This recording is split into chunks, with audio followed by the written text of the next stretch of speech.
Hej, nu skal vi lære at spille Birds. Birds er et simpelt kortspil, hvor man spiller forskellige stik for at slå det forhenværende stik, der ligger på bordet. Alle kortene har værdier fra 1 til 7, og samtidig er der billeder af fugle på, men det er kun værdien, der gælder. Når man skal sætte spillet op, så starter man med at blande kortene rigtig fint.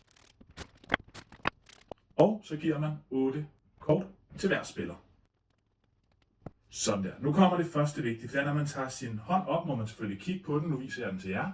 Men man må ikke bytte om på rækkefølgen. Så selvom man godt kunne have lyst til at sætte de her i par af 3 og 1 og så videre, så må man ikke. Man skal bibeholde hånden i den rækkefølge, den er i, når man får den. Så alle spillere tager kortene op, og så går det på tur. Man må spille et eller flere kort sammen, men kun hvis de ligger ved siden af hinanden. Det vil sige, selvom jeg har 2 træer på min hånd her, jamen så må jeg faktisk kun spille 1 træer ad gangen, som det ser ud lige nu, fordi de ikke ligger ved siden af hinanden.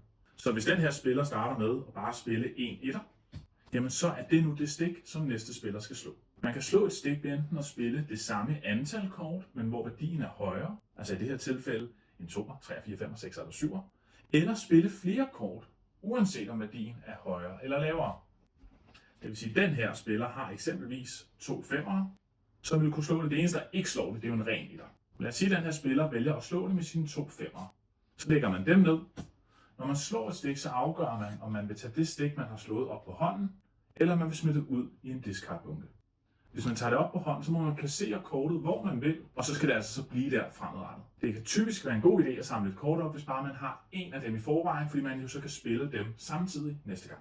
Sådan fortsætter det, indtil på et tidspunkt kommer en spiller, der ikke kan slå stikket. Eksempelvis den her spiller har 2 4'ere, det samme antal, men ikke højere, og ellers er der ikke flere stik her. Når man ikke kan slå stikket, der ligger hernede, jamen så skal man tage et kort fra trækbunken, som man enten må tilføje til sin hånd, eller smide ud. Sådan vil det så køre rundt, indtil der selvfølgelig enten er en spiller, der slår det. Hvis der nu ikke er en spiller, der kan slå det, og man kommer tilbage til den spiller, der har lagt de 2 fem'ere, så kan den spiller enten vælge selv at slå stikket, altså med noget, der er stærkere. Hvis den spiller så ikke kan det, eller ikke vil det, så kan man altså også bare få lov til at discarde de her kort, og så er det den spiller, der gør det, og starter med det stik, som starter ud fra et helt frisk bord, hvor man må spille lige hvad man vil.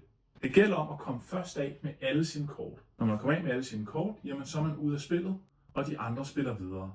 Den, der til sidst sidder tilbage med bare 1 eller flere kort, mens alle de andre kommer af med sine, har tabt. Når man taber en runde, så har man det her kort foran sig, som jeg også så i starten, en pingvin, der har henholdsvis et grønt eller et rødt flag.